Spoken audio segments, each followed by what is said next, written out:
Hey everybody, welcome to another edition of Tony T's Toon Talk, available here on the Port Washington Public Library's YouTube channel. I'm your host, Tony Traguardo, and I'm ready to talk tunes. Could you ever imagine the Rolling Stones without Mick Jagger? What about The Who without the voice of the mic-twirling rock god that is Roger Daltrey out front and center?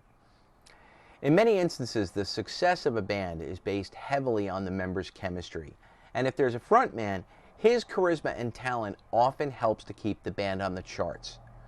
So what happens when a band shakes things up, either voluntarily or otherwise, and a change in personnel results in a new member at the microphone? In some cases, the band is still able to make great music and please their fans. Let's look at 3 bands who made it work when new vocalists came on board. In 1967, Chris Curtis, the former drummer of the British band The Searchers, envisioned a rock supergroup where the band members could get on and off, hence the potential name Roundabout. The first band recruit was Curtis's housemate, classically trained Hammond organ player named John Lord, who had played with a number of major musicians and in a number of British backing bands. In turn, 2 of his friends suggested a guitarist named Ritchie Blackmore, whom Lord had never met, but who had been making a name for himself as a studio session guitarist for a number of heavy British acts. When Curtis's erratic behavior caused him to apparently lose interest in the project, the investors who he'd invited to finance the whole idea took over.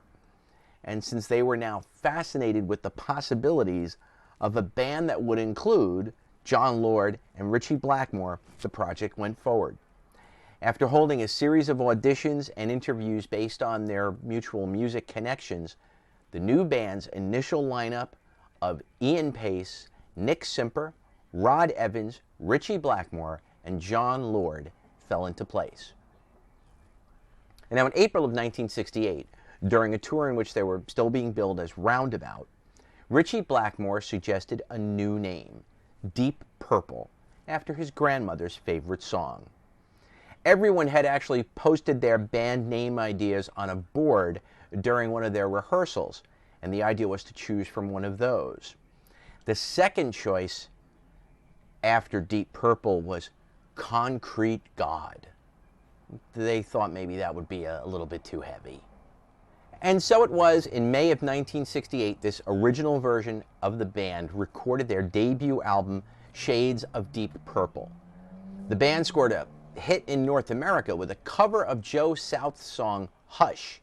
And by September of 1968, that song had reached number 4 on the Billboard Hot 100 in the US and number 2 in the Canadian RPM charts, pushing the Shades LP up to number 24 on Billboard's album chart. The following month, Deep Purple were booked to support Cream on their Goodbye tour. Their second album, The Book of Taliesin, was quickly recorded, then released in North America in October of 1968 to coincide with the tour with Cream. The album included a cover of Neil Diamond's Kentucky Woman, which cracked the top 40 in both the US and Canada, though sales for the album were not quite as strong as the debut. The Book of Taliesin would not be released in the band's home country until the following year. And interestingly, neither of the group's first 2 album releases made much of an impression on the UK record charts. By March of 1969, the band had completed recordings for their third album, to be titled simply Deep Purple. The album contained showcases for John Lord's classical influences and was somewhat reminiscent of the US band The Vanilla Fudge. It was to be the last recording by the original lineup. Deep Purple's North American record label, Tetragrammaton, was having serious financial problems, which very sadly delayed the release of the Deep Purple album until after the band's 1969 American tour had ended. It also led to lackluster promotion, so the album sold poorly, finishing well out of the Billboard Top 100. When Tetragrammaton eventually folded, Deep Purple were left with no money and faced with an uncertain future. On the bright side, the label's artist contracts were taken over by Warner Brothers Records, who would release Deep Purple's records in the United States throughout the 1970s. During the 1969 American tour, Jon Lord, Ritchie Blackmore, and Ian Paice all discussed their desire to take the band in a heavier direction. And they all agreed that Rod Evans and Nick Simper wouldn't fit well with a heavy rock style. So both were replaced that summer. Allegedly, Rod Evans already had one foot out the door since he had met a girl in Hollywood and now had his eyes set on becoming an actor in America. For a replacement vocalist, Ritchie Blackmore reached out to 19-year-old singer Terry Reid. Though he found the offer flattering, Reid was bound by an exclusive contract with his producer Mickey Most, and he was also more interested in having a solo career. So Blackmore had no other choice but to look elsewhere. The band then set their sights on singer Ian Gillan from a band called Episode 6, who had released several singles in the UK without achieving any great commercial success. Gillan had actually been approached to work with the original Roundabout project, but he had decided to stick with Episode 6, feeling that they were poised to really make it big. Episode 6's drummer Mick Underwood, an old friend of Ritchie Blackmore's, introduced the band to Gillan and bassist Roger Glover. As one would expect, the two musicians ended up defecting, and their consequent absorption into what would become Deep Purple Mach 2 effectively killed off Episode 6. Initially, Deep Purple was only interested in Ian Gillan and not Roger Glover, but Roger was retained on the strong advice of Ian Paice. Ritchie Blackmore said, "He turned up for the session. He was Episode 6's bass player. We weren't originally going to take him until Pacey said, 'He's a right good bass player. Let's keep him.' So I said, okay." The promotional campaign for Deep Purple Mach 2's first single included multiple TV appearances in the UK, but the record, a song called Hallelujah, still flopped. But the newly redesigned band gained much-needed publicity in September of 1969 with the Concerto for Group and Orchestra. The three-movement epic was originally composed by Jon Lord as a solo project, but it was performed by the band at the Royal Albert Hall in London with the Royal Philharmonic Orchestra. Alongside Days of Future Past by the Moody Blues, it was one of the first albums to contain a merging of a rock band and a full orchestra. This live album also became their first release with any kind of chart success in the UK. Ian Gillan and Ritchie Blackmore were, understandably, less than happy that their heavy rock band was being tagged as a group who played with an orchestra, feeling that the concerto was a distraction that would get in the way of developing their desired hard-rocking style. Shortly after that orchestral release, however, Deep Purple began a hectic 3-year touring and recording schedule. The first studio album of this period, In Rock, was released in mid-1970. And this album contained the band's concert staples Speed King, Into the Fire, and Child in Time. The non-album single from the period, Black Knight, also finally put Deep Purple into the UK's top 10. The interplay between Ritchie Blackmore's guitar and Jon Lord's distorted organ sound, coupled with Ian Gillan's powerful, wide-ranging vocals and the killer rhythm section of Roger Glover and Ian Paice, now started to take on a unique identity that separated the band from its earlier albums. And so, along with Led Zeppelin's Zeppelin II and Black Sabbath's Paranoid, In Rock would help to form the foundation of the budding heavy metal genre. Black Sabbath were a big part of that early heavy metal scene. They continue to be a big part of rock scene until their recent declaration that it was their final tour. But it's no secret that Black Sabbath were in a state of total disrepair when they toured in support of the album Never Say Die in the summer of 1978. Aside from being perpetually wrecked on alcohol and cocaine, the band members were supporting a record that they weren't particularly proud of, and the album wasn't well received either. And they were being blown off the stage every night by the younger, more fiery Van Halen, who had just released Van Halen 2 and were about to usher in a new wave of melodic hard rock and virtuoso guitar playing. This had been Sabbath's second low-selling album in a row, since 1976's meandering Technical Ecstasy was also poorly received. and this rejection was especially hard for vocalist Ozzy Osbourne. Having experienced a very difficult childhood, Black Sabbath had been his family. Now suddenly, Ozzy was questioning his value again, and fear soon made him reluctant to work on a new album with Black Sabbath. Instead, he drank, did drugs, and made excuses why he couldn't sing. In April of 1979, after various attempts to get Ozzy back on the team, Black Sabbath fired their lead singer. Now, Ozzy's dismissal didn't come out of the blue. In 1978, Black Sabbath had rented a house in Los Angeles to start writing the follow-up to Never Say Die. They converted their garage into a studio and they started to jam. But as soon as they started to come up with the music, Ozzy disappeared. For 6 weeks. No one knew where he was.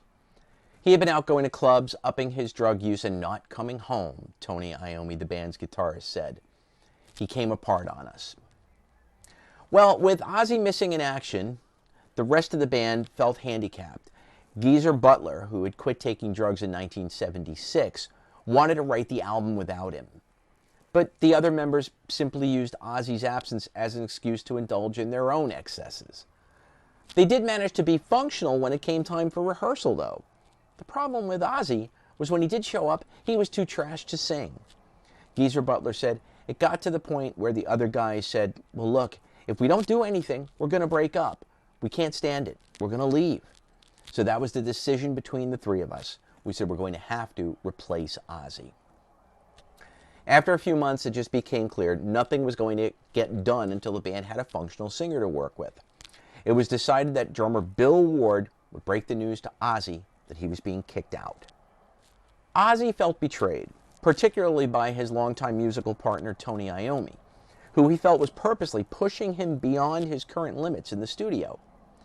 Ozzy also believed the other members of Black Sabbath should have stuck by him during his problems with addiction instead of kicking him to the curb, especially since they themselves weren't exactly sober. Hey, if you're stoned and I'm stoned, and you're telling me that I'm fired because I'm stoned, how can that be? Because I'm more slightly stoned than you are? Ozzy said. Black Sabbath was managed by Don Arden, and ironically, it was his daughter Sharon, who would later become Sharon Osbourne, who suggested former Rainbow vocalist Ronnie James Dio to replace Ozzy Osbourne in 1979. Her father was still trying to convince Ozzy to rejoin the band and get his act together, realizing that the original lineup was the most profitable. But Dio officially joined Black Sabbath in June, and the band began writing their next album. With a notably different vocal style from Ozzy Osbourne's, Dio's addition to the band marked a change in Black Sabbath's sound. Ronnie gave the band the potential for taking new approaches to their writing, Tony Iommi said. Jeff Nichols came on board to play keyboards with the band, and the revamped lineup began working in earnest on a new album to be titled Heaven and Hell in November of 1979. The album was released on April 25, 1980 to critical acclaim. Over a decade after its release, AllMusic said the album was, quote, one of Sabbath's finest records. The band sounds reborn and re-energized throughout. Heaven and Hell peaked at number 9 in the United Kingdom and number 28 in the US, the band's highest charting album since Sabotage. The album eventually sold 1 million copies in the US, and the band embarked on an extensive world tour, marking their first live appearance with Dio in Germany on April 17, 1980. Now, Black Sabbath also toured the US throughout 1980 with Blue Oyster Cult for the Black and Blue Tour, with a show at Nassau Coliseum in Uniondale, New York, that was filmed and released theatrically in 1981 as Black and Blue. On July 26, 1980, the band also played to 75,000 fans at a sold-out LA Memorial Coliseum on a bill with Journey, Cheap Trick, and Molly Hatchet. Some show, eh? The second album with Ronnie James Dio as vocalist, Mob Rules, was released in October of 1981. It was well received by Black Sabbath fans, less so by the critics. But nonetheless, the album was certified gold and reached the top 20 in the UK charts. Don't write Ozzy off, though. Ozzy Osbourne had also launched a highly successful solo career in 1980 with the release of the album Blizzard of Oz.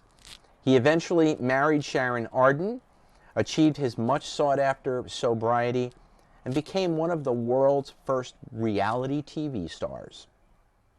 He also fronted a reunited Black Sabbath for a number of well-attended and well-received reunion tours, beginning in 1997. Now, I mentioned Van Halen having blown Black Sabbath off the stage. Like the histories of all great bands, Van Halen's past includes some landmark dates. For example, February 10th, 1978, Van Halen's game-changing debut album is released. May 29th, 1983, Van Halen performs in front of 375,000 fans at the massive US Festival. And then singer David Lee Roth shocks the rock world on April 1st, 1985 by announcing that he was leaving Van Halen to pursue a solo career. Or did he? Actually, despite the fact that this mythical account has circulated for many, many years, maybe in part because Roth springing this news on April Fool's Day makes for a great story, that's not really how things went down. Here is how the world really learned that David Lee Roth had left Van Halen. The group Van Halen had barely concluded their most successful tour when David Lee Roth announced that he'd be releasing Crazy from the Heat, a 4-song EP of cover songs. In a January 1985 interview in Billboard, Roth reflected on the group's internal tensions, saying, "Since my very first days in the band 11 years ago, I've always had the feeling that one day I'd wake up in a cold hotel, all the rooms would be empty, and I'd be stuck by a phone with a busy signal. From the first day, nothing has changed." The article's headline read, "Van Halen's Roth. Maybe it's over." In February, David's tone had changed slightly. "We'll be going back in the studio and start arguing again, and we all look forward to that. We have a lot of respect for each other. We get along quite well, actually." Roth later added that even though the group hadn't started recording yet, he'd, quote, "heard some great music coming out of Ed's studio." Behind the scenes, however, relations between Roth and the rest of the band had hit an all-time low. Sometime in March, he and guitarist Eddie Van Halen met to discuss the future of the band. While no one but the two bandmates really know for sure what transpired, it seems likely that they talked about the timeline for their follow-up album to 1984 and their subsequent tour. According to Roth, Eddie Van Halen suggested that after years of grueling world tours, the quartet might support this next LP with a scaled-down schedule of stadium shows, something that Roth later termed a potential rip-off for the fans. A more contentious issue concerned David Lee Roth's vision for his proposed starring role in the Crazy from the Heat movie. When David asked Eddie if he'd be willing to score the film, Eddie declined. The discussion apparently came to a grinding halt, with Roth telling the guitarist, "I can't work with you guys anymore. I want to do my movie. Maybe when I'm done, we'll get back together." Apparently, after a hug and some tears, the two parted company. Despite these irreconcilable differences, the public was none the wiser at this juncture that Van Halen might actually break up. In fact, the first day of April came and went without any public comment about the band's status from any member of Van Halen. But the first true sense that Van Halen fans got that the band, as they had known it, would come to an end was in the summer of 1985. On July 4th, Rolling Stone reported that Van Halen is on permanent hold. Eddie, who is rumored to be scouting around for a new singer, is writing songs with Patti Smythe and planning to collaborate with Pete Townsend. As for David Lee Roth, he intends to pursue an acting career full-time and is developing his own movie. However, when it came to making a definitive statement about the future of Van Halen, neither Dave nor Eddie had yet to say anything about it to the press. Finally, in mid-August, Eddie Van Halen delivered the bad news in the pages of Rolling Stone. "The band as you know it is over," he said. "David is left to be a movie star." Eddie then made it clear that he too had moved on. "I'm looking for a new lead singer. It's weird that it's over. 12 years of my life putting up with his bull." At this point, the rock world knew the truth. Van Halen, the band that had risen to the pinnacle of rock success in 1984, had broken up. In late September, Eddie Van Halen performed at the Farm Aid benefit concert with Sammy Hagar, the former lead singer of the band Montrose, who had also released a few successful solo albums. Eddie had found a new partner in crime. making it clear that Van Halen would continue. 5150, the band's first release with Sammy Hagar as lead vocalist, was a huge hit, becoming the band's first #1 album on the Billboard charts. As for David Lee Roth, his ambitions to become a movie star hit a roadblock when CBS Productions, who had made the deal for the film, backed out at the last minute in March of 1986. But Dave would do just fine, and he would even reclaim his role as lead singer of Van Halen in 2006, a position he holds to this day.